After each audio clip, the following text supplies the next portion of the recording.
Chris Christie. He was referring, of course, to former President Trump. Also went to a police station in New York yesterday, complained again about the rigged election. You gave a major speech at the Reagan Library this week where you said it was time to face the realities of the 2020 election, renounce the conspiracy theorists and the truth deniers. So you're on a collision course with former President Trump. No, I'm on a course to try to make sure that my party remains rather relevant in the political conversation in this country. Maybe it becomes. Aren't majority? You're seeing more and more Republicans are now saying they're buying in to the conspiracy theorists. In the end, I do think that it's moving in the other direction. I mean, I think it'll continue to move in the other direction. And what that speech was all about was to repeat what I said with you on election night. You know, at 2:30 a.m. on election night, when the president made the speech that he made, President Trump made the speech that he made, I said it was unfounded and that there was no evidence of anything like what he was talking about, and he needed to stop.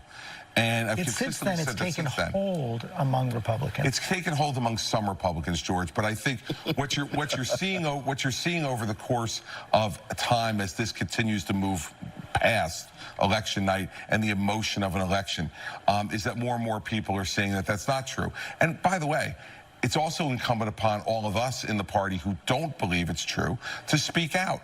Because you're not going to convince everybody overnight. The same way we're having the conversation about vaccines, and you're not going to convince certain people of certain things. I can't tell you how many conversations I've had with friends of mine who are smart, good people who aren't vaccinated. So are you getting blowback?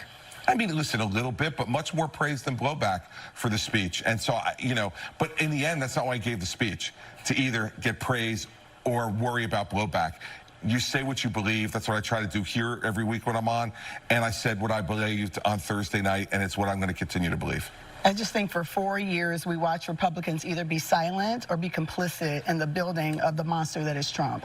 And even post-Trump, there are still Republicans who are bolstering him, supporting him. So I feel like too little, too late. The reality is real leadership is stepping up to the man at the time he was in the seat and saying that we won't budge. And there was none of that. And unfortunately, I don't know what the future of the Republican Party is. There's so many folks who are now swinging closely. We think about the 47 states that have legislation trying to keep people from voting based on the big lie that we know was not true. We think about January 6th and the insurrection that happened on the structure of democracy itself and democracy. And there are Republicans who don't want to have an investigation into that. So this Republican Party is way far gone, and unfortunately, too little, too late. Hold on, I want to get another Republican perspective here from Sarah Isgur. You know, they're seeing debate there.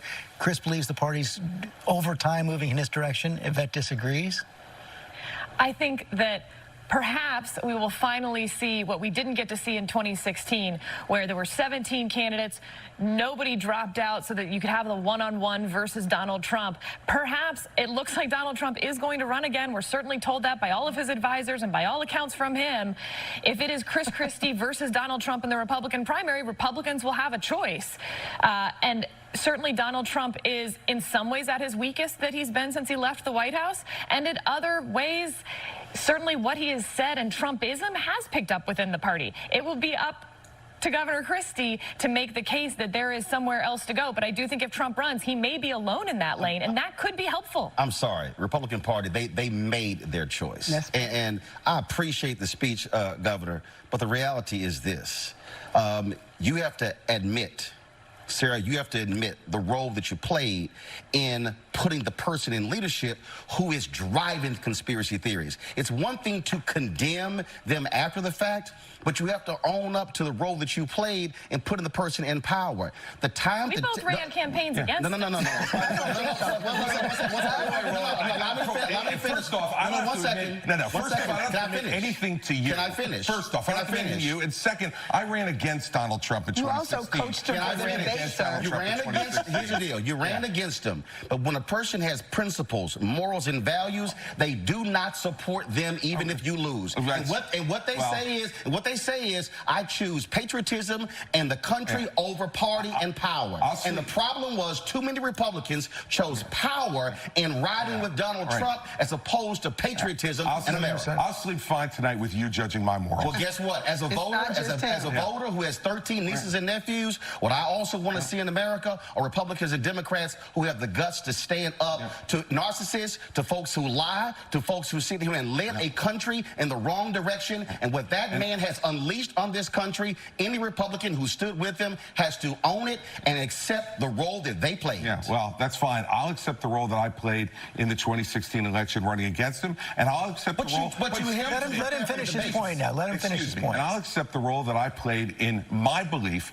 that Hillary Clinton was not the right person to be president. We all get to make choices, Roland, in this democracy. I made my choice. I'm on record of my choice, and I'm not walking away from my choice. But it does not preclude me from being able to be critical when the person that I did support does things that I am against. And so this false choice that you're trying to set up, That's not false. It's a false choice, and one that the American people are not going to buy either. Roland, let me just press one other point. Right now, I would argue that the fact that so many Americans can't buy into simple facts is probably the biggest existential threat we face to our democracy. So when somebody speaks up for that, isn't it something to be praised? Facts are critically important. But again, when you support someone who said fake news, when you were truthful and then push that, then when you have the networks and the conservative radio talk show hosts, that whole echo chamber driving that's the problem. I am a native of Texas who is still registered there, and I am dealing with Greg Abbott and Dan Patrick, who is consistently lying and making things up, and you're dealing with that. I'm dealing with people who are changing textbooks, well, here's the deal. I have a very basic principle since I've been a journalist. If you do good, I'll talk about you. If you do bad, I'll talk about you. At the end of the day, I'll talk about you. And somebody has to say what others are afraid to say. Sarah, you get the last word. If you want to persuade the half the country that voted for Donald Trump in 2016 to move to your side, then you've got to stop villainizing them. You've got to stop having these conversations where everyone who is not with you is against you.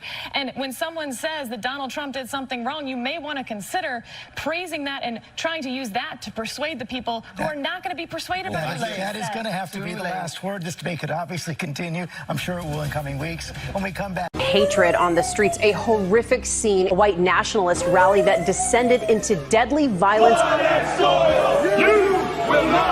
White people are losing their damn minds.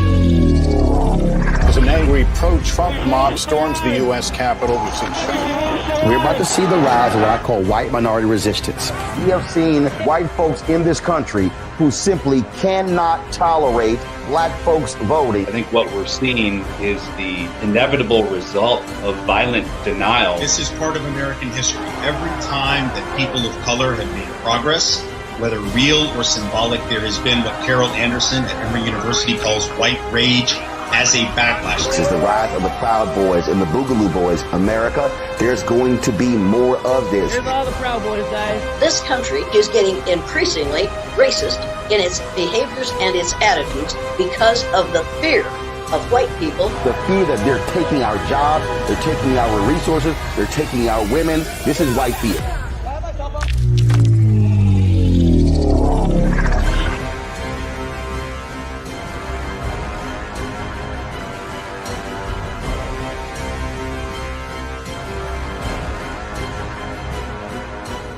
When you talk about blackness and what happens in black culture, you're about covering these things that matter to us, speaking to our issues and concerns. This is a genuine people-powered movement. There's a lot of stuff that we're not getting. You get it, and you spread the word. We wish to plead our own cause.